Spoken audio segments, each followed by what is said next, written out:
What would you do if the stranger you were serving dinner to wasn't just an ordinary customer, but someone hiding a secret so big it could change your life? This is the story of Lana Lag, a small-town waitress, a late-night order, and a note that carried more weight than anyone could have imagined. What happened inside that diner will leave you questioning kindness, trust, and the secrets we keep. It was a rainy Tuesday night, the kind where the roads glisten with neon reflections and the whole town feels asleep. Lana Lag, a waitress in her early 20s, had been working the closing shift at a roadside diner just off the interstate. The place wasn't special: cracked leather booze, a jukebox that never worked, and the smell of coffee that had been brewing since the morning. But for Lana, this diner was everything. It was her job, her lifeline, her way of supporting her little brother back home. She had grown used to the usual crowd: truckers ordering black coffee, couples grabbing late-night pie, and the occasional family traveling through. But that night, something felt different. The bell above the door rang. A man walked in. He wasn't dressed like the usual diner customer. A weather-beaten trench coat, a loosened tie, tired eyes that looked like they'd seen too much. He carried himself with a quiet confidence, the kind you don't expect to see in a roadside joint at midnight. His name was David, though Lana wouldn't learn that until much later. He slid into a booth in the far corner, the one tucked beneath the flickering neon sign. Rain streaked down the window beside him. He ordered only coffee. Black. Lana noticed the way he kept glancing at the door, as if waiting for someone. Or maybe making sure no one followed him.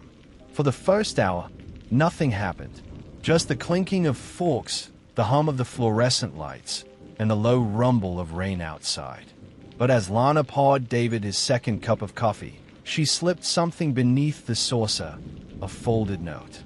Her hand trembled, just slightly, as she set it down. David looked at her. Their eyes met for the first time.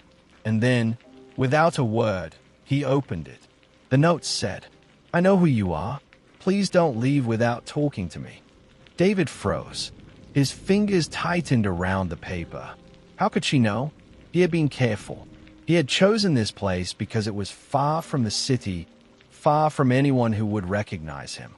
But Lana's handwriting was clear, deliberate. She knew something. When she returned to the table, David leaned forward. His voice was low, almost a growl. "What do you think you know about me?" Lana swallowed hard, her heart pounding. She hadn't expected him to confront her so quickly. "I know you're not just some late-night customer," she whispered. "And I know people like you don't come to places like this without a reason." You see, Lana wasn't just a waitress. She was observant, sharper than people gave her credit for. She had recognized David from a newspaper article months ago. Not a front-page story, but a small business column. He was rumored to be a millionaire, a tech investor who had disappeared from the public eye after a scandal that was never fully explained. Some said he had fled. Others whispered he was hiding. And yet, here he was, in her diner. But Lana's reason for writing the note wasn't greed. It was desperation. Her little brother had been sick. Hospital bills were piling up. She had tried everything: loans, extra shifts, even selling what little she owned. Nothing was enough. When she saw David, she saw a chance. Not for a handout, but for help. David studied her. Most people, when they discovered who he was, either begged for money or tried to use him. But Lana's eyes told a different story. She wasn't scheming. She was scared. Still, he couldn't trust her. Not yet. "Why did you write this note?" he asked.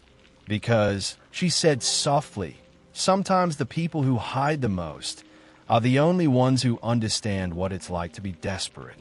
Her words hung in the air, heavy, undeniable. Just then, the diner door swung open. A man in a black leather jacket stepped inside. Broad-shouldered, cold eyes. He scanned the room, then walked toward the counter. Lana stiffened. David's jaw tightened. The newcomer wasn't here for pie. David leaned closer. "Listen to me," he said quickly. "You don't know what you've just stepped into. If you want to live, don't talk to me again." Lana's heart pounded. What had she gotten herself into? The man in the leather jacket, the stranger, ordered nothing. He simply sat at the counter, watching the reflections in the diner's mirrors. Watching David. Lana realized this wasn't just a coincidence. Whoever David was, he wasn't just hiding from the public. He was hiding from people like him. When she returned to refill David's coffee, he slipped something into her apron pocket. A small envelope. "Don't open it here," he muttered. "And no matter what happens tonight, leave through the back door." Hours later, after her shift ended, Lana finally opened the envelope. Inside was a thick stack of cash, more than she had ever seen in her life, and a single sentence written on a torn receipt. "This isn't charity. It's a test. If you want the truth, meet me tomorrow. Same booth. Midnight." Lana almost didn't go. Every instinct told her to stay home, to keep the money and forget the man with the tired eyes. But something pulled her back. Curiosity, fear, maybe even hope. When she entered the diner the next night, David was already there. Alone this time, he told her the truth, or at least enough of it. He had once been part of a powerful circle, investors, politicians, people who moved money in ways the public never saw. But when he tried to expose a deal that could have destroyed lives, they turned on him. Now he lived in shadows, always moving, never safe. "You shouldn't have written that note," he said. "Now you're part of this, whether you like it or not." Lana's throat tightened. All she had wanted was help for her brother. Now she was tangled in something far bigger. "Why me?" she asked. "Why give him money? Why trust me at all?" David's eyes softened, just slightly.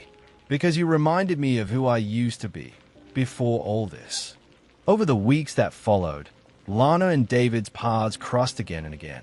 Each time, the stakes grew higher. Each time, she learned more about the world he had fled, a world of secrets, betrayal, and power plays that decided the fate of entire cities. But it always came back to that first night, that note, that choice, because Lana realized something no one else had. David wasn't just running from enemies. He was running from himself, and she had to decide whether to keep following him into the darkness or walk away forever. The story doesn't end with a grand reveal. Not yet. Some say David vanished again, leaving nothing but whispers. Some say Lana was seen leaving town with a suitcase and a determined look in her eyes. But one thing is certain.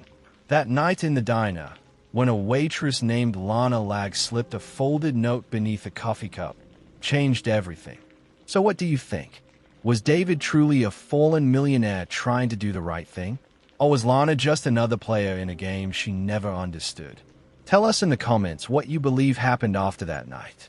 And don't forget to subscribe for more stories where secrets hide in plain sight.